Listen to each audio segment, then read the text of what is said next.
Hello and welcome to Architecture, Design, and Photography. Today we are speaking with Heagi Kang. He's of the LA firm Andmore Partners. I'm interested in speaking with him today about anthropology and architecture and that his firm is developing their own projects to have more control over what actually gets built and possibly the differences in Eastern and Western design philosophies. Heagi grew up in Seoul, got an anthropology degree from University of Oregon, then went to SCI-Arc for his MArch. He integrates the study of people into his architectural designs and has a cultural background of Eastern philosophy which can relate to space differently than Western philosophy. His firm, Andmore, got fatigued by value-engineered design changes in their projects and started their own development group. They formed a private investment group of 13 friends and contacts who buy parcels. Andmore designs the apartment mixed-use buildings. Then the group becomes the landlords for the completed buildings. They find this whole enchilada experience invaluable when working with other developers, knowing firsthand the challenges of construction loan supply chain, labor issues, and so on. This could be rather interesting. Give it up for Heagi Kang. Heagi Kang, thank you so much for coming on Architecture, Design, and Photography. I'm really interested in speaking with you primarily on anthropology and architecture and how those two disciplines can overlap. Yeah. And also your experiential background in being a little bit more involved in an Eastern philosophy rather than a Western philosophy as you grew up. And kind of the contrast that you see between the two, where you now work and design within far more of a Western culture there in Right. LA, but how that contrasts and complements from your upbringing in Korea and what you've learned from that. And then also how your firm has essentially in some ways become its own client, doing its own developments, and what you've learned in that process and the complications you found in that process and the solutions you've found to make that, more complex relationship work well for you. So all of that in a nutshell. Wow, that's a big subject. So why did you go into anthropology first? Because before the anthropology, I studied more social welfare. Do you know that? Oh, okay. Yeah, that is my starting point of my major in the social welfare. I try to. I have an interest in the social issues and in how people live together, and that is linked to the word of the and more, what we have right now. So we try to live together, right? So how we As best we can. yeah. So how we gonna see understanding each other. So that's kind of things is based on my base interest. So social welfare, social that is another trend. The where the country goes. So I'm interested in social policy, those kind of things. So I went to that in the major, and then I'm really interested in those cultural studies between different countries, especially really similar but developing their own way. Various reasons, Korea and Japan and Chinese. It's very difficult to by looking at it. You can tell what country it is, right? But they develop their own culture in their own specific situation, like political, economical, social. They're developing it, and they justify their act or reaction or attitude based on their culture. And there's nothing wrong and bad, but I try to understanding and comparing it. So I try to live together. So that's kind of thing I'm interested in. So that is more towards in the understanding of anthropology side than the social welfare. So that's why. And then also other thing is I have a 5 sister. We have a big. You have family. 5 sisters. Wow. Yeah. I have a 5 sister, and when I grew up, I saw they get married and their marriage life, and they want to get a job. So I have a big kind of background for the feminism side, how the woman get involved in the and, social level after they Mm-hmm. graduating. But there also same time there's a certain requirement or certain burden, something role as woman's role to how they Mm-hmm. navigate it. So I'm interested in those kind of things, and then the professor is also talked about it, and then her perspective is really really refreshing. So and her major was anthropology. So I start to listen, take her class, and get involved more, and I a little bit furthermore understanding of the cultural things, and explore my knowledge about the cultural Mm-hmm. things, how involving our social life. So Interesting.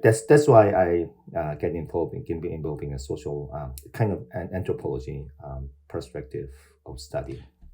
So, in kind of establishing a base from where you then started to work into learning about architecture and becoming an architect, you started with anthropology and you had this background Yeah. from a more Eastern philosophy and then also a background very steeped in understanding women because you have five sisters, which is which is Yeah, I mean probably an incredibly good education just to learn the relationship aspect of in my opinion it seems like women are have more of a talent than right, men when it comes to relationships. They right. understand them more it, by a gradient degree of percentages. Men will sometimes understand mechanical things better and Mhm. have a more difficult time with relationships and vice versa.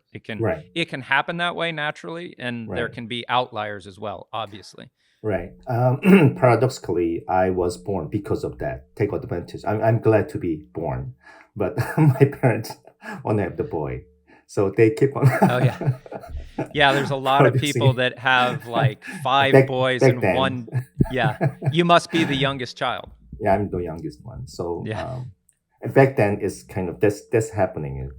It's not the Hmm. common case, but that's happening. It but Yeah. yeah. So Now, as what I'm saying is, my birth is also a result of the cultural yeah, aspect.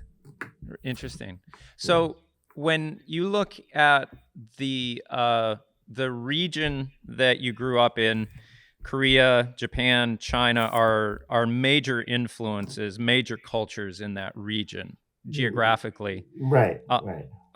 how do you see your interest in studies of social and how they turn into government systems and everything else? What do you see as the major underpinning philosophies of those three cultures? And then even the difference in North and South Korea and the government systems, how how the cultures develop into these different nations.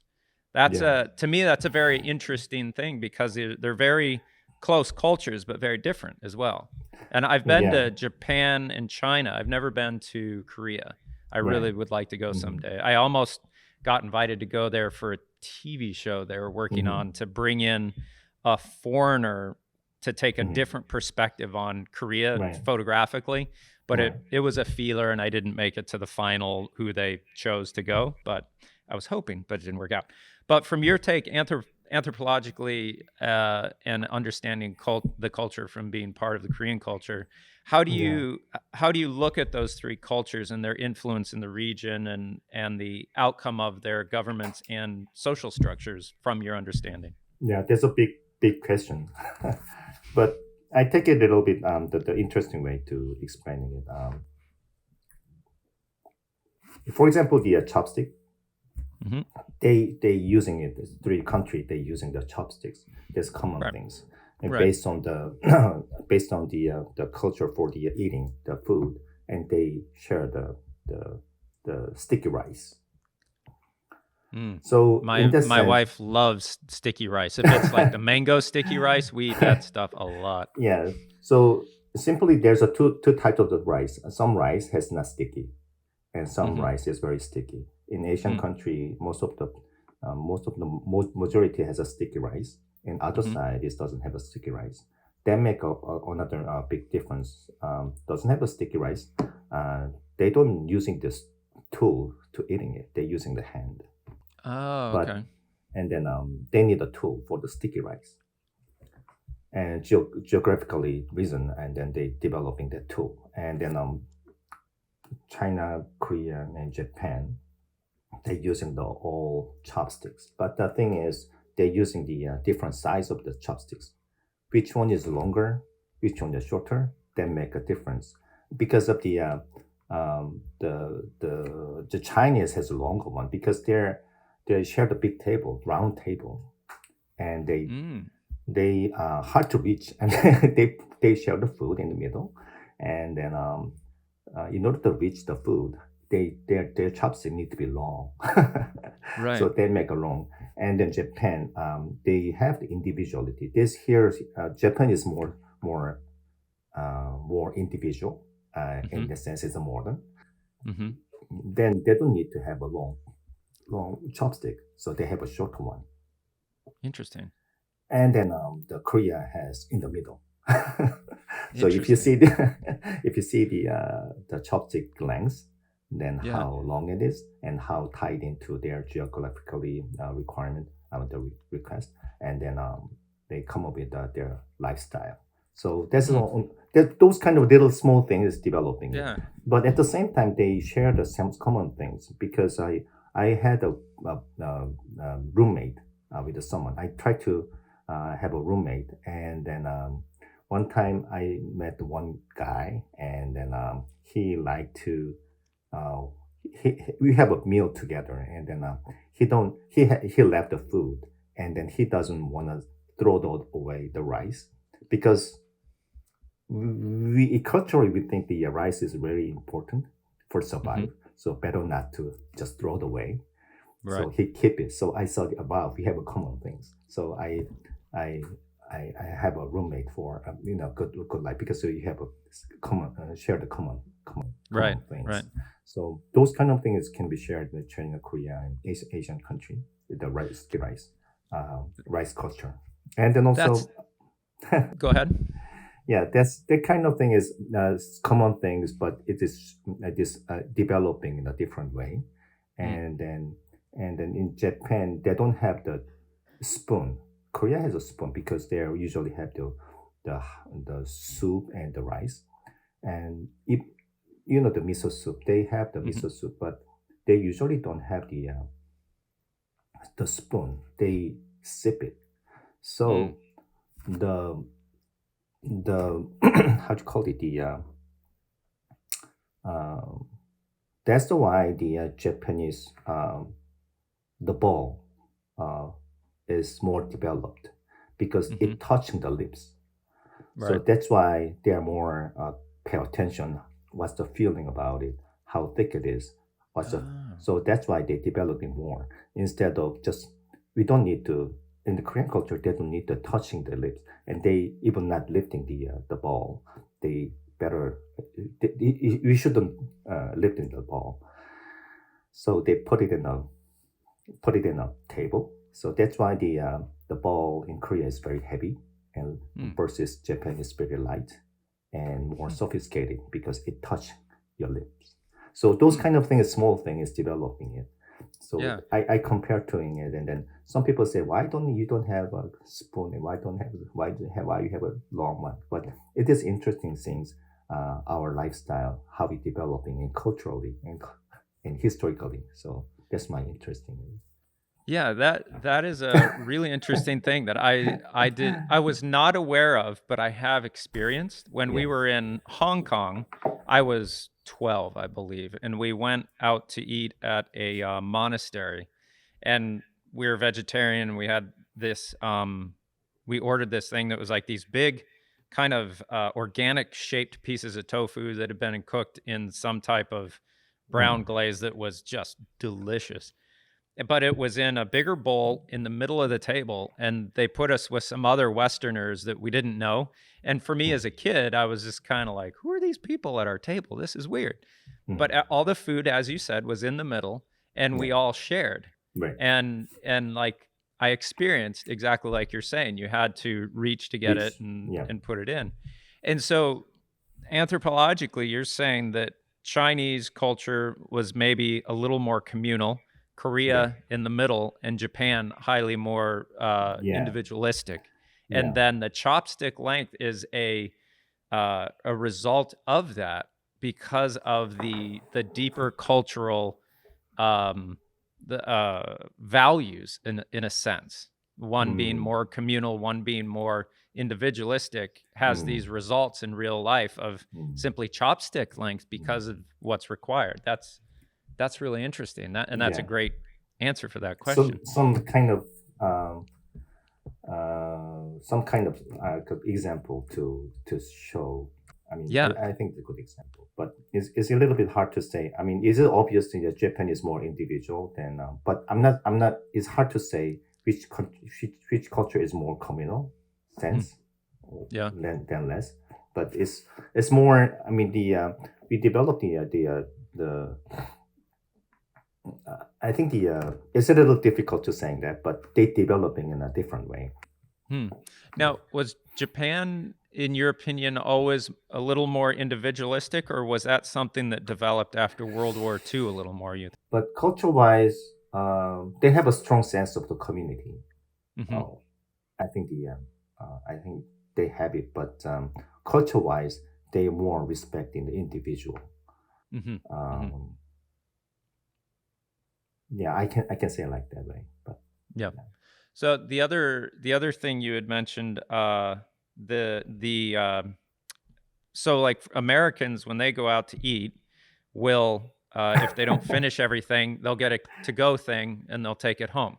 Yes, that's good. If you, I think it's that when we're in Europe, if you do that, you're looked down upon. It's the idea is like, really, you're so poor that you have to take this half-eaten meal home with you.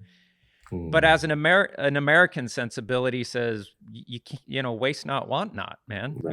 I'm gonna take this home. I paid for this. This is nice, but it's a little uncouth to the European mind, I guess. And that's another kind of interesting thing that you were mentioning, that anthropologically and socially, when you start to see those things develop, it has to have a ramification in the design world. So when it comes to the design world with Eastern and Western philosophies, what are the real differences you start to see there?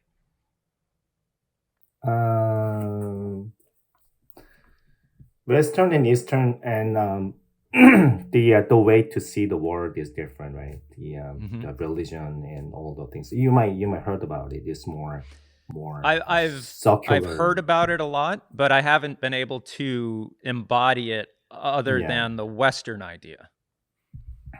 It's not about the good and bad word, just difference. You strictly say the Western culture is more linear from start to end, as Bible says. Create something and there's a destinations, right?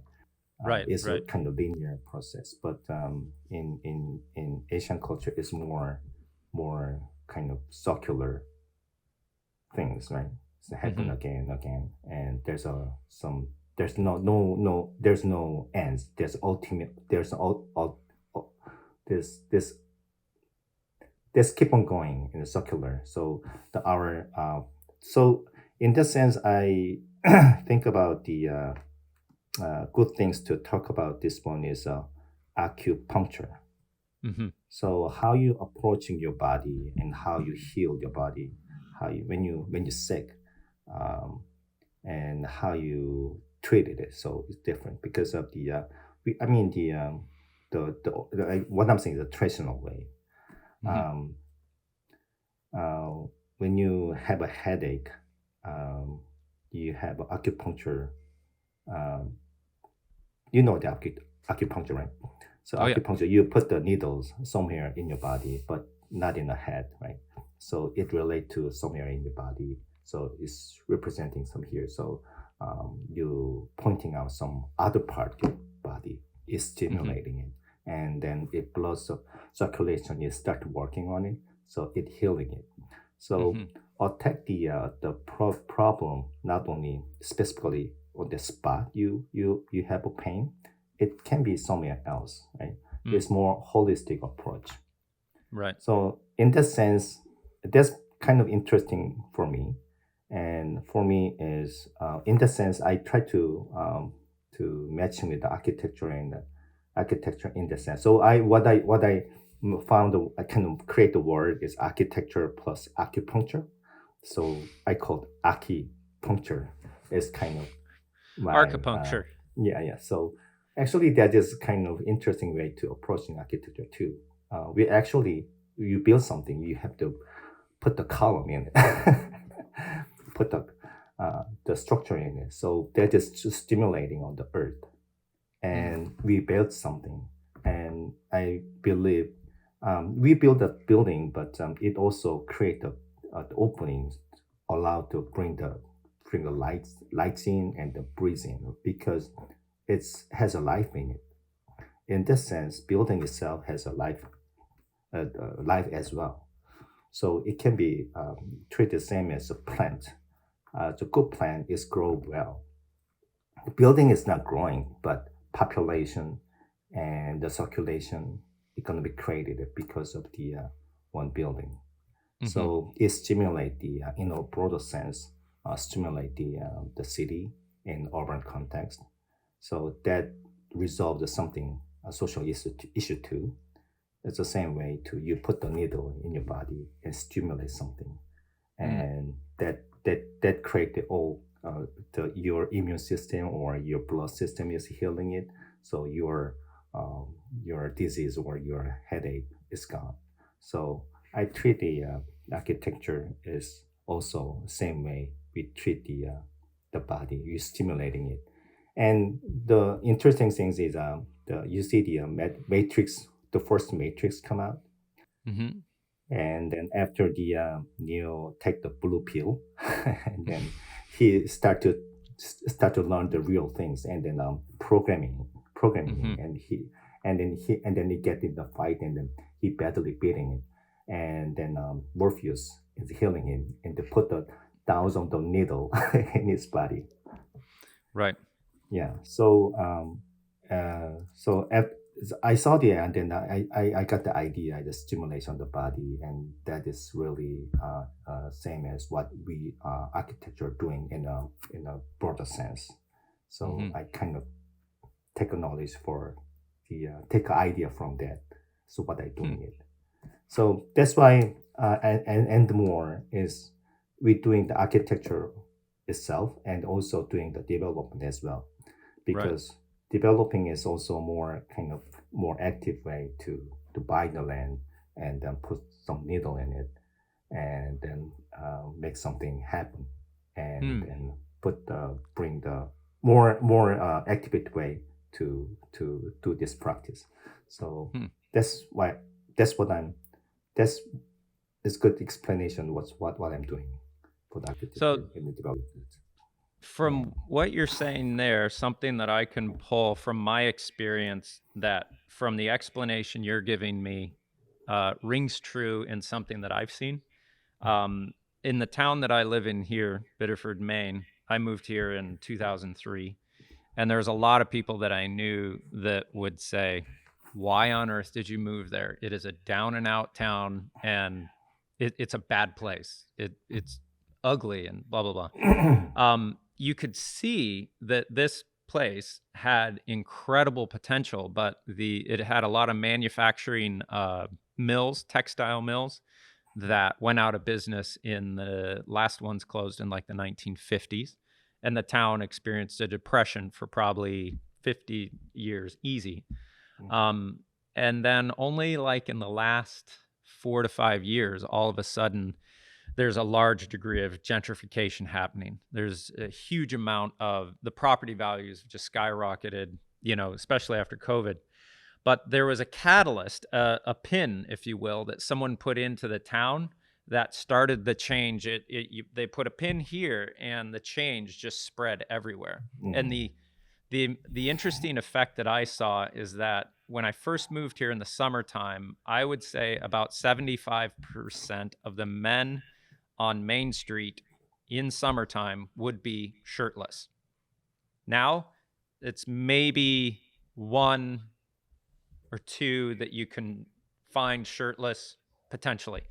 And what's that essentially saying is that it before it was just a thing where guys would just walk out of their apartment shirtless Mm-hmm. because with tattoos and hair on, not Mm-hmm. looking that great and just in a bad state. And all of a Mm-hmm. sudden, everything started to get nicer around them. And then Right. there's kind of this like everyone else is wearing a shirt. Maybe I'll go put a shirt on.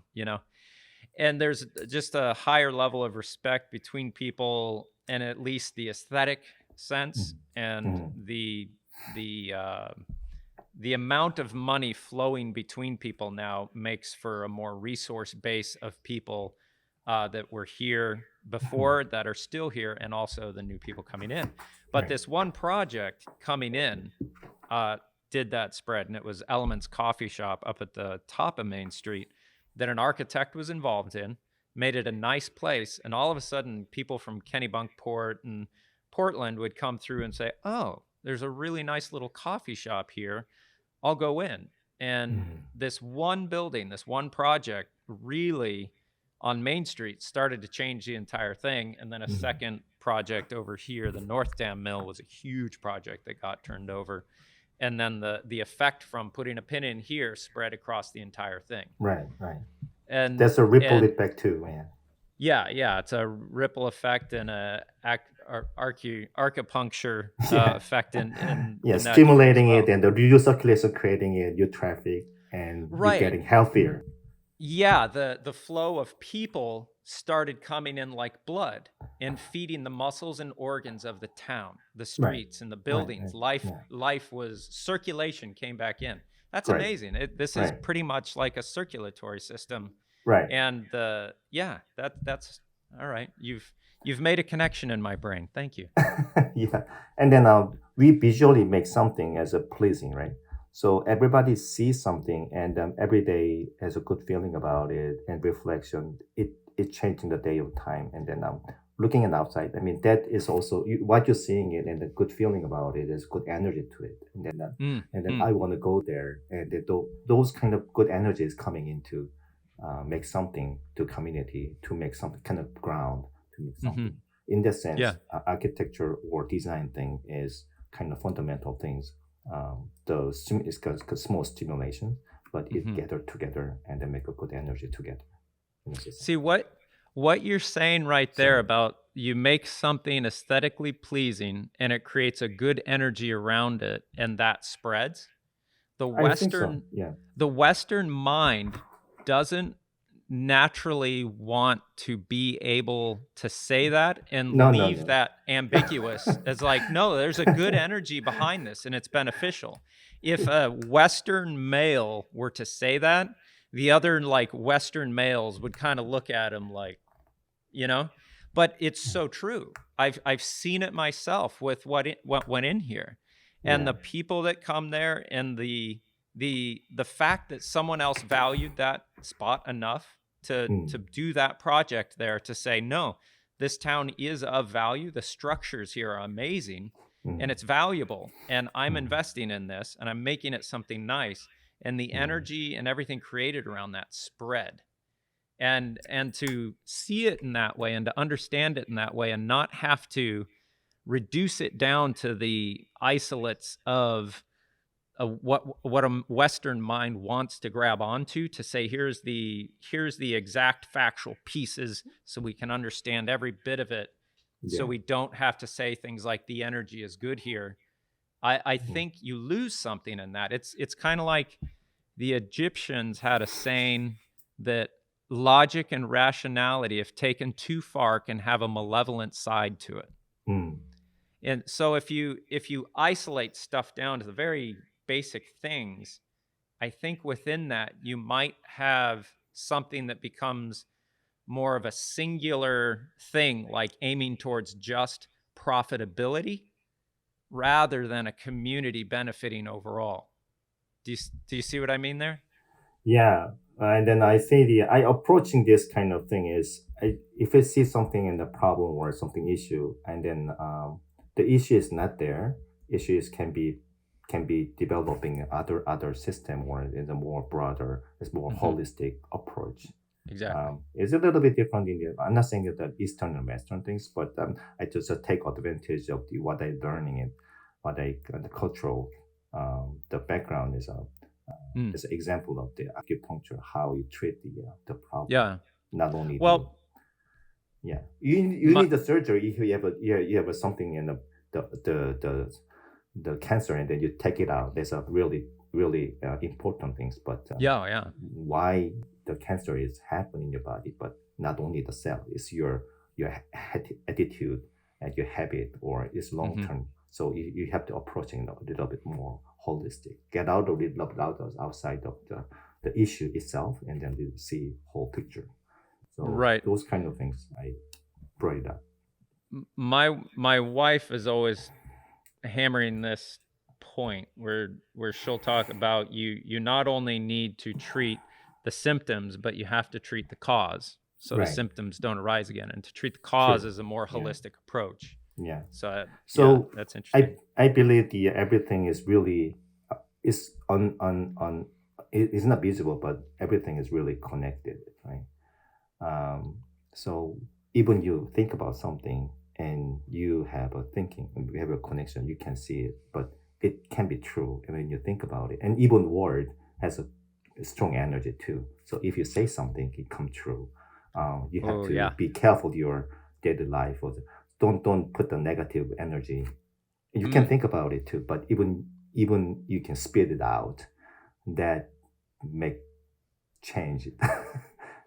So those kind of things, you're wandering into a region of thought that I could go down quite a rabbit hole on with the idea of what words really are. Right. So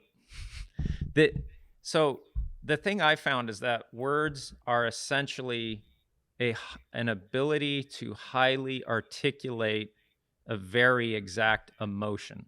And at the very basic first words we have are negative is no and positive is yes. And out of that very first thing, we start to build on that. You'll watch a child build their words on that, but they get it from us.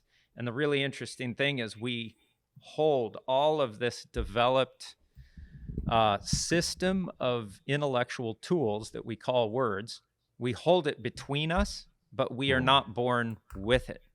Right. We only are gifted this bag of incredibly valuable tools if we interact with and use them with other humans. If a child is isolated and they are not given spoken word, like if you just left the kid in a room and fed them and gave them exercise, but no words or anything like that, they would not have the use of it. And somehow we've developed this thing that we're pushing with us and wrestling over it over time between us, this idea of words that then essentially outlines an ideological position that then we form all of our culture, society, ideology, belief systems, and everything around that. And those use of words, they're so important to take accurately. And I really didn't know that until the last few years. I was using these words and I was giving them a lot of meaning from an emotional standpoint that was not exact or clear even to me. And it took talking with people that kept saying, no, you're not being clear there. You're saying this word, but it actually means this, and you're pushing it this way with your emotions. Right. Revisit that. And when I would revisit it, I'd learn the real meaning of the word, and it would tell me about the meaning of that word and the true experience that that word encapsulates. And then I was able to more accurately move forward and gain more ground moving forward by accurately using that word, but also more deeply understanding the situation that that word is describing. And you're right. So we think about our brain is belongs to yours, but I almost think the brain is almost independent, because when you hit the problem and then you say it's very difficult situation, say no, it's really difficult, and then your brain is listen and stop. And then, but if you say it's very difficult situation, but how can you find it? Then brain listen and start to finding it as a solution. Keep going it. Yeah. So brain is something I feel like is some they're out here. Listen what I'm saying and Hmm. leading me. So when you word, you're not you saying you just think about the just nobody listen what I said, but your brain listening, and then your brain is leading to you based on Yeah. what you talked about. It's a little bit strange, but Oh yeah. that's the energy, and then how what you're spelling out, how you think about it, your brain is leading to you find Right. a way or maybe stop. So Yeah, here's in relation to that, a situation that I went through. So I'm. Are you married or have yeah, been yeah. I'm married. married or I have three kids. 3 kids? Okay, so being married is one of the most rewarding and most difficult things you'll ever go through. It's both. It's the best of everything. It's the most of anything that you could do, in my opinion. Yeah, most Um, tough job. yeah, but it's the most worthwhile thing you'll ever do, in my Yeah. opinion. And I came to a point in my marriage where it was very, very difficult for me to understand why we were having the difficulty. And I took it upon myself to say, okay, I'm going to take everything that my emotions tell me I need to do for me that causes situation or difficulty, and I'm going to put those emotions aside and I'm not going to let them influence me, and I'll do only what allows for peace in the family and Mm, peace between my wife and I. And I mm, was able to do that for about 3 years, and it corrected not having a lot of immediate tension between us, but there was something outside of me now, mm, the mm, emotions that I pushed away, mm, mm, that kept speaking to me that I wasn't listening to, that mm, created a what do they call it? High functioning depression. And there was one morning I was saying goodbye to my wife and kids. They were going to be going to church and I wasn't. And as they left, I was sitting at the door and they all looked at me and said, like, "You don't look that good. What's going on?" And I was like, "Feels like a normal day to me," mm, And so I hugged them. They went, and I went back. I have an office with sticky notes all over the walls that makes me look like a crazy person, where I put ideas on the wall that are things that I'm intellectually working on. And I remember thinking in that moment, like, I made a conscious choice to put my emotions aside to mm, correct the situation. And I remember thinking, like, I still have all these emotions, but I don't listen to them. What are mm, emotions? Why do we have them? mm, And why am I in now this different mm. situation that's still difficult? And I Right. remember putting that sticky note on the wall. And it, like you were saying, it's that thing, like my brain started working on it. And I realized, like, our emotions are essentially our native tongue. It's the first language we speak, but we only Mm, really speak it to ourselves. And then we can't allow our emotional situation or climate to dictate our thoughts and decisions. That would be essentially what a baby does.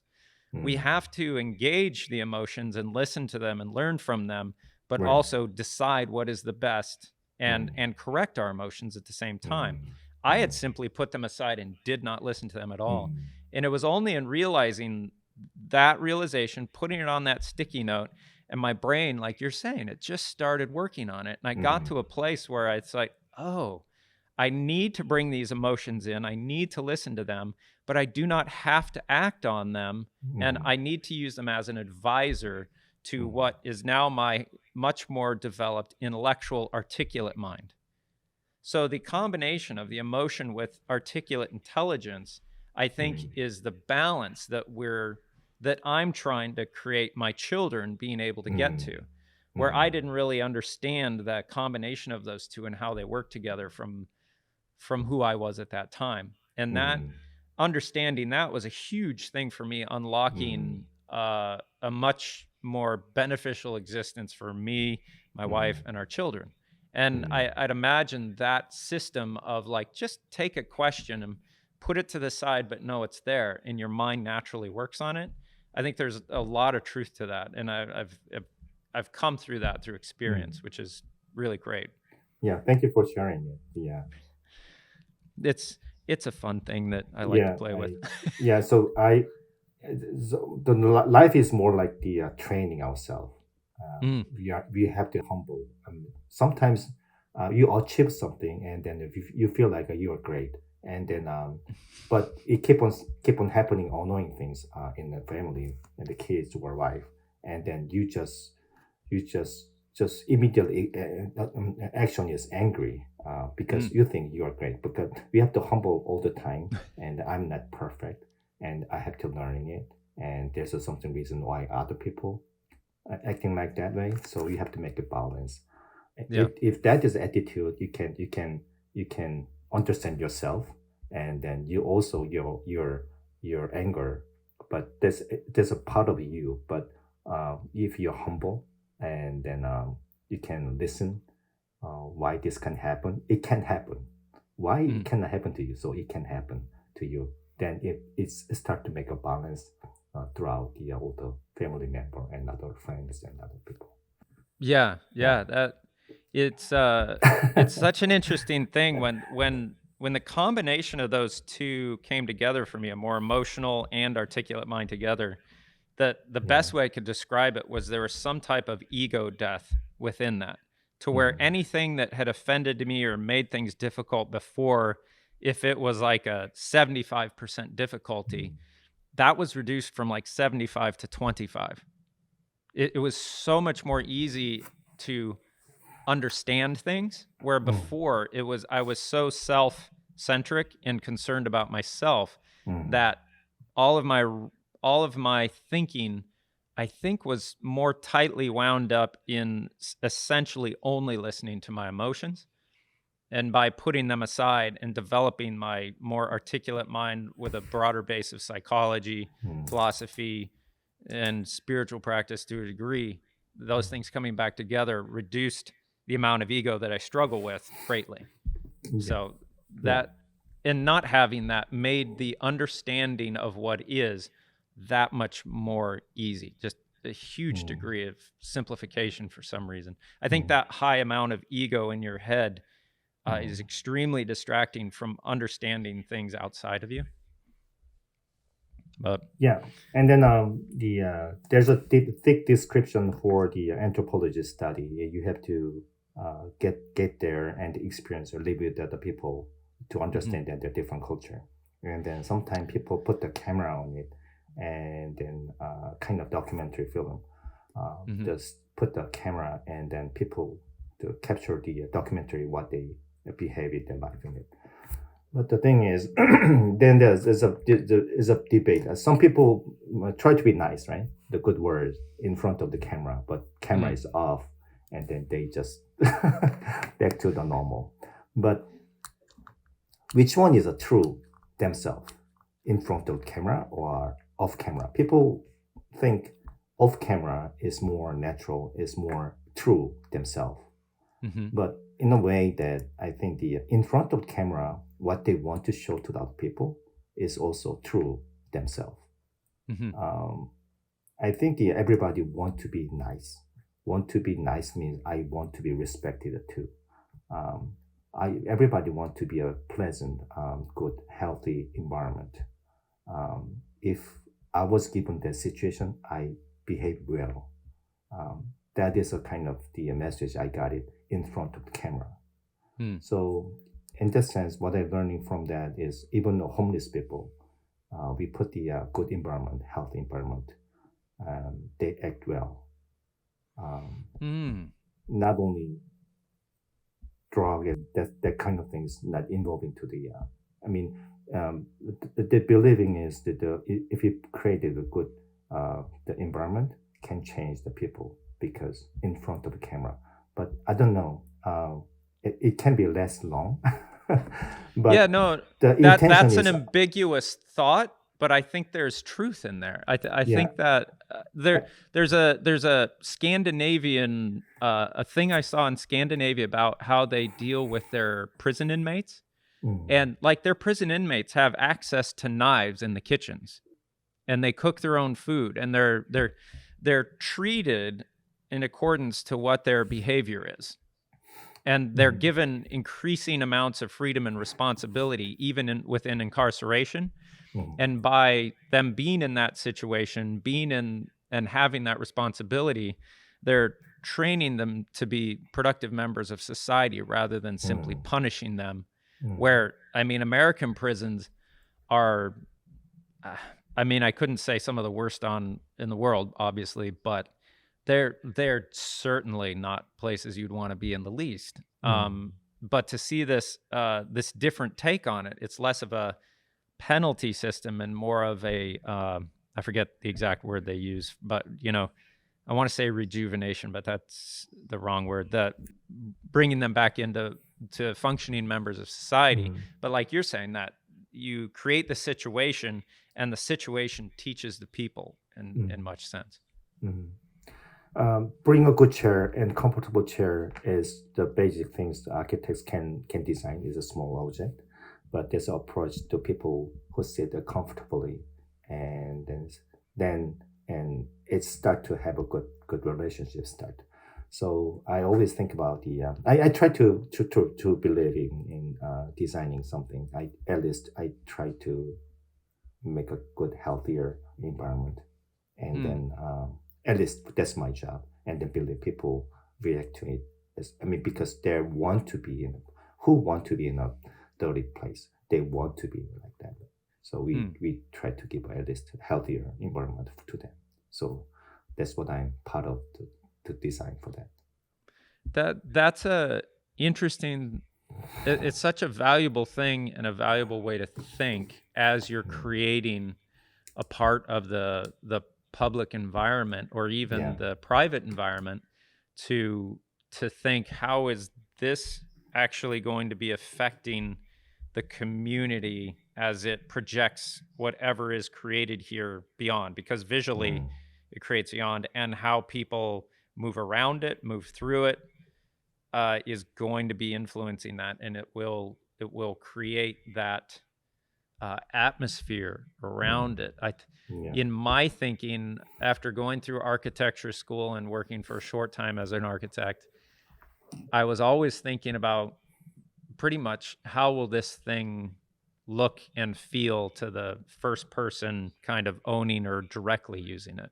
I did not as much think in the way that you're saying, how will this add to the community? I did, but not in a percentage that I think would be more beneficial, were you to up that slider, if you will, right? Yeah, thank you for saying that. So that's what I'm doing. Also there's a part of the developing itself is also a contribution to the society too.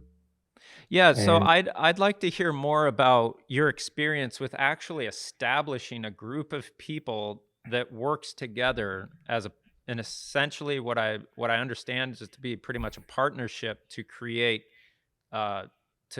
buildings developments. Like, how did you come to that idea? How did you manage the risks, and why did you do it? I try to. There's a cultural background I have it, but I studied here in Western culture, right? As a good way. A really good system. And my job is implementing those cultural background. If there's an advantage to bring it, I just bring it here. I'm not saying that my design, the building, is look like Asian culture. It's more Western culture. But in a way, I just some small element bring the idea of the nature. But it's hard to say. It's most of the on the modern the architecture, the simple design. How do you say that? Yeah, modern design is have that kind of things. Courtyard inside of the building, so bring the lighting and those kind of things. I don't think that is only the Asian thing or Eastern things, but in a way, for me, it's my cultural background. How we placed in the benches, how we differentiate without benching, without differentiate the floor to the ground that can sit on it. So it's more natural transition, the ground and the sitting and the floor having different heights and naturally sitting on it. without the benching is. So that's more natural things, transition. So those kind of things, small elements, I bring that into the architecture. I'm not saying it's I have Eastern things Sure. happening here, but So one thing that I think is similar that I've experienced again to what you're saying. I photographed a house that was built by three brothers to be a lake house where their three families could come together and spend time together. And it essentially had three equal bedrooms upstairs and then a large area downstairs around a dining room, and then a kind of a kitchen living room situation, then open to a large deck and then a lake. And we went back to get a dusk shot because the weather was bad the day we had initially shot. And when I went back to get the dusk shot, I had one of my sons come with me to help me just so we could have some father-son time, go do some stuff together. And he came, he was probably 10 at the time. And we get there and we go and we turn all the lights on in the house and everything. And I asked him to go turn the lights on upstairs. He went and did that, and he came back downstairs and he looked around. And even at 10 years old, he's not extremely verbal. He's a more physical kid. But in going through the house, just in the little time that we did, he turned to me and he said, "This is a different house. It's not meant for normal living. It's like a fun house or something." Like, he could tell that the house was not set up overall to be like normal houses. It was set up differently. He couldn't name, in his limited vocabulary or experience, anything to back that up. But from his perception of the entirety of the project, he noticed there's something very different about this house in the way the meaning of this house is different than the meaning of standard houses. And he picked that up, but couldn't articulate it other than this house feels different. Yeah. And so in the same way that you're saying your value system through an Eastern culture while being trained as a designer in a Western culture still has this overall effect through little choices within there that's going to give this possibly, like, it doesn't look like a Eastern culture structure as much as there's some decisions that were made that came from a more Eastern philosophy to incorporate nature, light, or natural air in the way that the Eastern culture maybe more so would. That's really interesting. So the one example is the stair is coming down, right? Stair material and the floor material is meant to be maybe can be the same, but if you say wood stair and then the tile floor, for me is more interested in how we blending together, right? So what I did is last step is the stone. I mean the tile is come up on at least one stair, and then wood stairs from there. I don't need to, right? But I mean to be something. The floor is want to be a little bit come up to the wall. Right. And then I mean that's that kind of thing interesting for me. Is the blending, how you boundary, the blurring. That is kind of the cultural background. I think the Korean, in the Eastern culture, the appreciation of the building from the inside to look out. And Western building is more appreciation point is from the outside to look in. So there's a really diversity or the good developing in the facade. But if you see the Asian for the Korean traditional house, it looked the same. They didn't develop in the exterior. It looks always certain things, right? Except the castle. But what they really need to focusing on is how they look from inside to the outside and how we blending it, and those kind of things really make different things. Yeah, again, like my experience coming out of architecture school and then turning into an architectural photographer, I always wanted the publications to put an exterior image on the cover. I always wanted, if they featured my project and it was going to be on the cover, I really wanted the exterior to be on the cover for some reason. I don't know why. I mean that's an important thing. People they perceive what kind of object it is. So there's Right. a really good impressions. But what they actually people feeling it is more important things. How most of the time you're looking at it and then a few seconds you go inside and you spend 10 hours inside of the Yeah. house and then how they're looking into from my living room to the living outside. So for me is I'm an architect, but landscape architect is more important to me. Oh yeah. Yeah, the Well, most yeah. my own house we built intentionally low to the ground with floor to ceiling windows on the through the dining room and living room Mhm, combination. mhm, Our floor is maybe only, about a foot off of the grass. And we mhm, wanted it to feel when we were in the house like you're in the yard essentially, mhm, and has a really strong connection to the outside because as you're saying, even though I thought I always want to see an exterior on the cover, when it came to the experience of being in the house, I had a lot of strong ideas from my personal experience of I want to be able to be in this place but not feel separate from the outdoors, and I want to feel connected to the right, outdoors. So right. I don't want to feel like I'm up above it. I want to be with it. So, Yeah, yeah. So yeah, that's one thing I can talk about it. But then also the our practice is residential housing and individual housing too. But we shape the Koreatown. We our office is located in Koreatown in Los Angeles, mm, and the most biggest Korean community in Koreatown, in the United States. In Los Angeles, Koreatown. And location is great. It's between nearby the LA downtown, hmm and on the way to there's a the subway line is going through the Wilshire Boulevard, and it's really great location. And I try to make some the contribution of the Koreatown is Koreatown. It's a big debate what is Koreatown should be, and also Korean culture is right now is big trend. mm, People want to have place to want be there, and then Korean culture is getting popular. The yeah, dance and then the movie and those kind of things. And how we define the Korean culture. If you build something, and then how does it look like, and what we need to bring in here. So there's a big debate, and we're preparing to show what this look like, what it can be look like, those kind of things.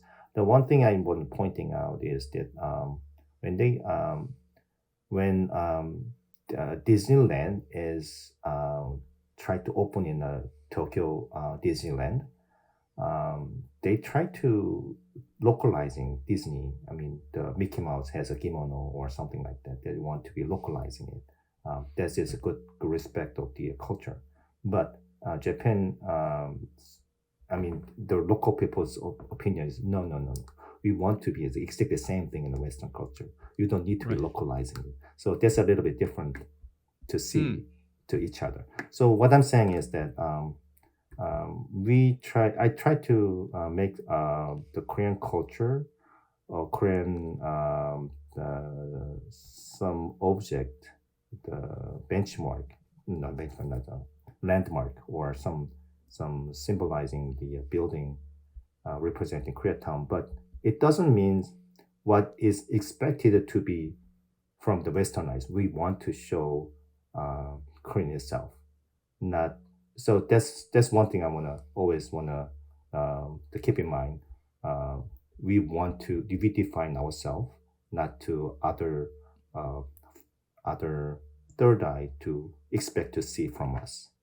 So right. that is more kind of tourism or those kind of things. What is to us? What is showing us? But it based on we have to step on the traditional culture. What is it? But it's not. It should be too away from what we are standing right now. Mm, Sometimes people using the Korean culture, but I don't feel like this Korean. It's too far from us. mm, So this is a little difficult, but we are kind of the background, but we are westernizing it. So we are in a way going together, but a little bit there's some heritage we want to keep it. So in that mm. sense, we want to developing it not only to as a kind of marketing wise want to develop in something they want to see from us. So that is what I try to preserving it Hmm. How to how develop it. does that feel so how you grew up completely in Korea, correct? Right, right. Yeah. How what does that feel like to I mean in Americans when they run into Americans that grew up in America and are living like in Costa Rica, they'll call them expats. What does it feel like to grow up in another country but now live in, raise your family, and work in a country that you didn't grow up in? What is the feeling and the takeaway from that? That Um, experience has to be somewhat jarring or very enlightening and invigorating or difficult. I don't know, but how mm. is it? um, our life is a lot pleasant here because over there is really dense population and really Mm. competitive, and here Huh. is more family. I can have more time with the family, Hmm. more kids oriented the lifestyle here versus over there is maybe hang out with the friends at night. Kids go to the institution to study more Hmm. after school, so everything is a little bit more separated. But here Mm. is more. I can pick it up all the time. It's really difficult, but I am picking up and then spend more time. I go to the soccer field or baseball field every Sunday, Saturday, so that's more enjoyable to be here more family. But in a Mm. sense, competitive or thinking more stimulation point of view is over there is more stimulation is happening. Mm. It's more stressful, but it's more stimulating. This Right. the new idea is coming more over there because it's so dense, it's competitive. So Mm. sometimes I get the good idea when I traveling in and out from the airport by seeing what can be happen over there. So for me, it's outside of the country to look around, the other visit to Korea or Japan or other Asian country. Is I feel like I go back, and also the weather is something missing feeling here. Over there is weather is a little bit crazy right now. Is there's a four different seasons over there. Winter is really cold and summer is really humid, and transition point is really pleasant, and the rain a lot. Here in Los Angeles is more dry and it's all day, almost all year is guaranteed to play a golf. That's really great things, but a little bit to lack of sense of those kind of diversity of the weather is giving me a kind of feeling towards sad or a little bit gloomy or really light. But here is always bright, so I feel like those Yeah. kind of things is missing in my life, and that stimulation is a little bit missing. I can be pleasant here, but I always want to back to those. I mean, want to be experience those kind of stimulation and different the various the weather condition too. That That's a that good thing for me to create yeah. something, get the idea. That's really interesting. I never really thought about it in that way, but yeah, that the different value structures have different um the different philosophies and value structures end up having different positive points to them and Mm, different negative points. mm, And you have to kind of choose which one you're going to put yourself in that will naturally happen no matter what. mm, But like if you okay, I'll choose to live in America because I'll be able to more easily socialize with my family and have that time. But then I do have to personally work on pushing myself more because the culture doesn't quite as much do that as maybe as South Korea would. It's like just relentless progress in work, ingenuity, and progress. I mean, South Korea is just, I mean, culturally, musically, and technology is just mm.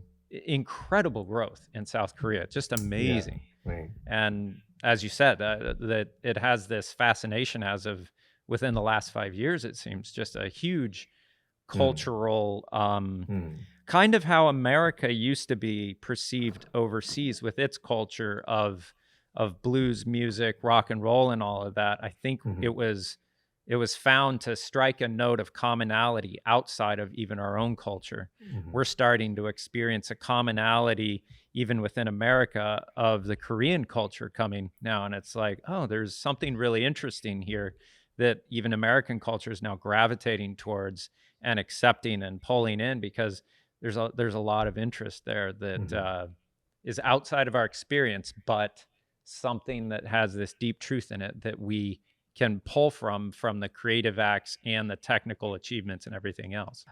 So I'd love to hear more, and I know people unlike me that are a little bit more business minded would love to hear more about how as much as you're able to speak about it or want to speak about it, how the arrangement of how you do the developments that you do and the interactions between the different partners and how and why and the difficulties. So maybe try and round out the whole thing with being a little bit more focused on that to give people a better idea of the success you've had with working in that manner. First of all, how dare I be success? I'm not success. I want to be success. Is keep going. I'm not saying I'm success. I'm struggling and try to survive. And then the one of the good things to be a survive is I have a partner, Sean. I have a partner. He has amazing talent in architecture work and running a business too. He has. From the beginning, it's really difficult to work together as a partnership, and it has a distinctive, different field. You have to set it up, but we are not. We both have the same common interest. But if you, I can say, if you go faster, you go by yourself.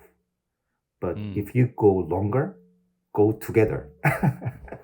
Yeah. So yeah, and then also I can say if you dig down the ground deeply, you dig down in the wide from the beginning, right? Then that's the way you can go deep. So you can dip just only this amount, and then you cannot dip. You can just collapsing it. So if you want to dip it, then you have to make a big hole. So in the beginning, you cannot achieve them many, but if you go together, then if you go well, then you can dip into that. So that's a kind of philosophy I have it with my partner Shamu, and then we also call the name Andmore. So also we can get the contribution from the investor to invest their own money a little bit. So we have some rule. Even though we have a big investor, we say no. You can be 30%, 25% of the entire of the investment, because sometimes big investor is good, the solid, but it can be happen. I mean, who knows? Something happened to him, so he wanna withdraw the money. Then it's gonna be big damages. So we can managing it. Certain amount of money we can manage it, even though this one something happened, we can swallow it or we can swap it. So you design each part of your partnership so where if for some reason you were to lose that aspect, it wouldn't cripple the entire ship. You can repair that part potentially. Right. Okay. So that's a good point of Andmore. So we have more people to support this one. So individual is supporting this one, not only human big guys control over it. So we believe everybody. So each in other way we can share the risk as well. So yeah. So if it's only 25%, we can manage in that. Right? So that's one thing to developing from the beginning. So we're not gonna listen to big guys, the hands. So we can do our own with our family or friends member. Okay. So that's why without any trouble, during the construction, some people something happened, so he want to withdraw the money, but we take care of it. So developing whole process doesn't affect anything, so we can finishing it. So that structure is really important, and we proud to not leaning on to one big guy's budget. Now, when you guys finish a development, do you retain ownership and keep and manage the properties, or do you look to sell them? Oh, no, we own it. We own the property, but one project, first project, we sold it last year at a good price. We hit the record of the GRM. They usually 17%, but as you know, the value to calculate it, you got the the amount of money you can get the rent times 17 or 20. That make a value of the property. So usually it's a 17 or 16 in the existing building, but in our case, we hit the record. It's GRM 21 times 21. So this is a time record. So it's selling a good price after 7 years of the owning it. But other one is we still own it, and other one is on the is going to be start next year. Now, when you can show that you can do a kind of investment like this, I would imagine that word spreads and you get people wanting you to take their money to get into a next project potentially. Yeah, that's what we try to getting it, and then we try to people has I mean, there's a lot of money we need to have developing the construction in the big building, but people has maybe they have some money to invest, but it's not the big enough to build a building, but they can do the stuff, but there always a risk. There's a good tool to invest some of the asset to a real estate involving a development. But these days a little tough because of construction cost and those kind of thing. Economic situation is a loan rate is difficult to make it. But we generally speaking is good way to invest your money, some portion to the real estate. Now, when you do these development projects as a partnership with multiple entities, do you have a set group of investors and partners that you do this with each time, or is each development arranged? Each development, each property has each individual LLC, and partnership is always there. So each individual is different. But are the partners always the same? Do you have one group of people that you work with, or is it different people on each development sometimes? Yeah, once go other development, some other people can join it. Okay. Yeah. Okay. And how do you make the determination on who you'll work with? Because that's a very personal and risk involved process. Oh yeah. Someone when they invest, there's always risk. So we can say this money has a risk. I mean, can be gone. Who knows? We failed the construction. We don't want to that happen. But if that is gone, can you live with it? So he said, no. That's desperate. This is all the money I had, entire my asset. Then I said no. Bad idea. Bad idea. Yeah. So you can live with it. It's not the guarantee things. So it can be, I mean, good things to invest, but there's always risk. So it's desperate people. We better not to go with it. Yeah. All right. Let me see what my rounding out questions are here potentially. Why should it become a century? So, so one of the practice we're doing is we are, as an architect, we try to bring people's attention to the Koreatown, how we're gonna shape this community, not only the Korean communities, to the other, all of the here in Los Angeles people. We preparing some research work and based on the research, try to make some project out of that. What can be happen? Why this one happened? What program is that? So that's one thing. So we try to, if we have a spare time, we set the time in the summer with some research with the intern. So we're preparing those kind of research job among ourselves, and hopefully we can publish or set some presentation publicly next year. That's our hope, because next year is our 10th year. yeah, that's I would like to happening. And how many projects do you currently have underway, or are you in between projects right now? Or The as a designer, we have 7 or 8 projects ongoing.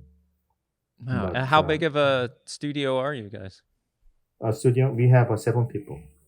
Okay, Yeah. that's a I'd imagine a pretty busy workload for 7 people. Now that you've done this a few times, I imagine, what are some of the things that you've learned to not repeat or to do differently as you move forward in this type of process of the development?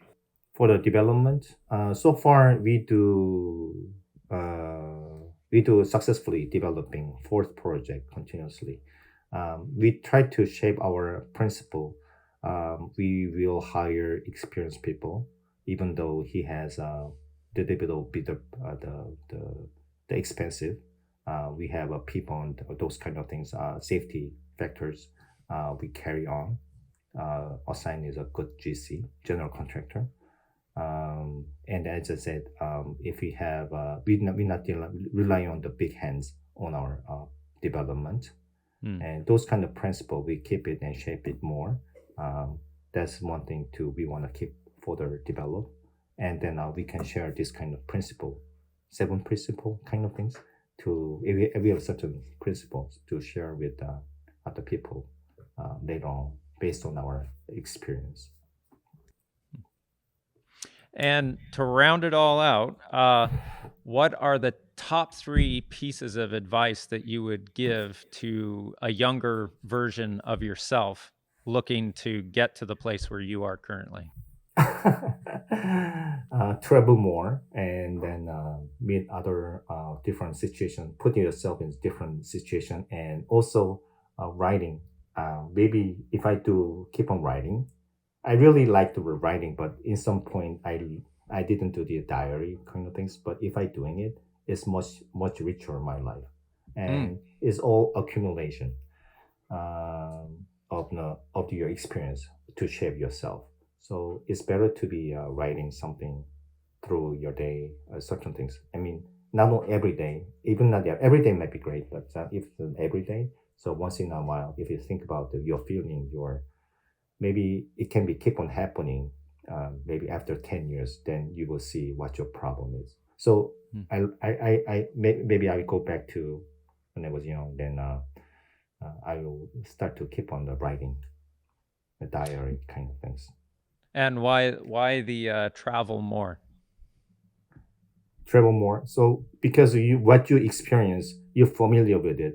Because if you go to, if I have experienced something, then I meet, then make a people your confidence to meet other person, to other culture.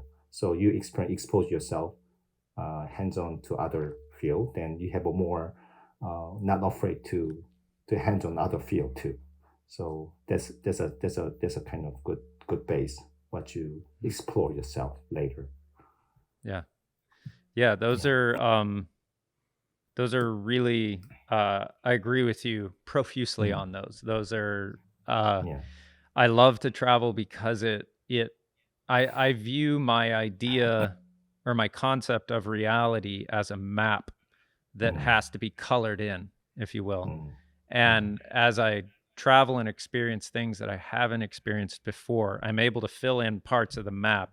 And then when I go to an exercise that requires creativity, I have a map where I have a problem over here and a solution over here. And if I've colored that map in enough, I have a way to get from point A, Mm. problem, to point B, solution. And to me, as a creative, filling out that map is what allows you to offer more solutions or ambiguous connections between things that might not have been there before. But because you've had this novel experience outside of what you commonly experience, you're able to fill in more. And that connection is more easily, you can find the path between those two places in a creative process. And I think people who are naturally more open tend to gravitate towards travel and new novel experiences for exactly that purpose, in my opinion. And Yeah. I actually had both of my boys start to journal every day this last Yeah. winter. And it's That's really great. interesting, yeah, for them to actually look at the first page they wrote compared to where they are now. Mm, That you can see the progression. You can mm, see them starting to reflect on their own experiences a little mm, bit, and they mm, start to inform and kind of question themselves and build themselves up at the same time through that mm, process, which is really mm. interesting to watch. So, Heagi, it's been a real pleasure being able to talk to you and to pull from you. You've been able to fill out my map of reality a little bit more today, and I really appreciate that. To Thank hear you. about your experience and Yeah. everything that you're doing, I'm glad we Yeah. could work this out, get together, and be able to talk together. Thank Yeah. you so much for taking the time and coming Yeah. to talk to me. I really appreciate it. Yeah, you listen my the story and understanding very well, and then your summarizing is more great than I when I speak. So that's really appreciated. Thank you very much. Well, it's great to hear someone else's experience that they've been able to make connections in, and then Yeah. to be able to take maybe pieces of my life that aren't fully comprehended and see Yeah. how they come together. And it Yeah. helps the two work together, and it broadens your understanding, it broadens your empathy, and Yeah. it's just such a good thing. So Yeah. that's why I enjoy doing these kind of things. So Yeah. thank you. As one day I just bring it all together and why I shape it this way and I practice this way and then I keep doing this way. So someday I make some kind of document or it can be a different media, the writing or the film, and someday I can make it. I can hopefully share with you. That would be really awesome. I have the Yeah. same thing in front of me right now where I feel Uh, like I should write a book, but I'm not a great writer. But I've gone through an experience of sure. uh, questioning my religious faith to Mm, now I have a much deeper understanding of it and a different embrace of it that right. honestly is a little bit of a shift towards I wouldn't I'm not like Buddhist or anything, but it's definitely a more relationship oriented thing than a literal oriented Mm, thing. And that position change is really informed me, but I feel like I need to get that out. If I can okay. write it out, I'll All right. understand myself better.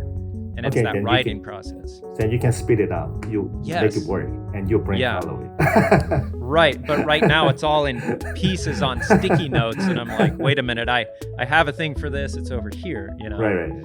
Yeah. I had a great time. Thank you so much. Thank you very much.